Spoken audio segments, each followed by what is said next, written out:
நான் கொண்ட திட்டங்கள் சிறிதாயினும் ஐயா எனக்காய் உம் திட்டங்கள் பெரிதல்லவோ.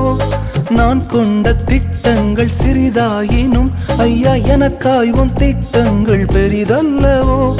புழுதியில் இருந்து என்னை உயர்த்தினீரே, ராஜாக்களோடு அமர்த்தினீரே. புழுதியில் இருந்து என்னை உயர்த்தினீரே, ராஜாக்களோடு அமர்த்தினீரே. உந்தன் கிருபைகளை எண்ணி நான் பாடுவேன், உந்தன் மகிமைதனை தினம் நான் ருசிப்பேன். அல்லேலுயா அல்லேலுயா அல்லேலுயா அல்லேலுயா. உம்மை உயர்த்துவதே எங்கள் நோக்கமையா, உம்மை பாடுவதே எங்கள் மேன்மையா. உம்மை உயர்த்துவதே எங்கள் நோக்கமையா, உம்மை பாடுவதே எங்கள் மேன்மையா.